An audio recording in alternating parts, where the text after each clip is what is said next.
So today what I want to do is talk about the difference between asymmetrical warfare and guerrilla warfare. The last couple of videos I made on asymmetrical warfare and common sense gun control drew a whole bunch of shields. So the shields always work toward destroying the argument that civilian ownership of military firearms deters government behaviors that are negative. This is as far from the truth as you can get. All you gotta do is look through history, look at other countries around the world. He uses Tiananmen Square as an example where a person stood up against tanks and didn't get run over. But you notice the PLA is still in control of China. The Chinese people do not have weapons to oppose that government. So his argument is faulty and false. These shills will spend a lot of time trying to bend your arguments, put words in your mouth, and deny obvious truths. So the question is whether they're getting paid to do this or they're just sitting in the basement doing it. So let's talk about guerrilla warfare and asymmetrical warfare, because the shills brought this question up.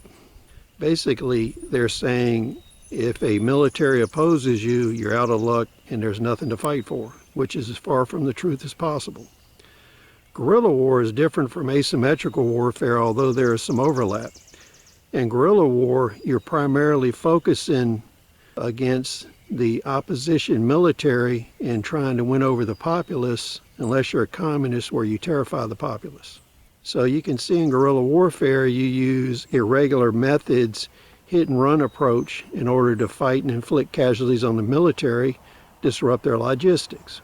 Asymmetrical warfare is very different, and it can be used in conjunction with guerrilla warfare.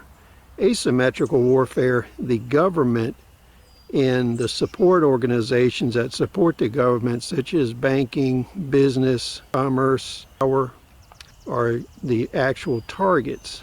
So the military is not the primary target of asymmetrical warfare. It's a secondary target based upon breaking contact and staying away from the military. So if you're practicing asymmetrical warfare, you're not focusing that on the military. Focus it on the government and the infrastructure of the country you're working against or the organizations you're working against. So you can see asymmetrical warfare can be carried out quite extensively without the use of weapons in the conventional sense. So what you're trying to do is defeat the government or influence the government based upon denial of service, denial of resources, and economic actions. So as Sun Tzu would say, the object of asymmetrical warfare is to destroy the enemy or win the battle without ever firing a shot. So asymmetrical warfare is primarily engaged against the populace, the infrastructure, and the government, and not the military. Asymmetrical warriors always try to avoid conflict with the military. So asymmetrics is always based upon actions taken against infrastructure, population, and the government. So please rate, comment, subscribe. We'll see you on the next video.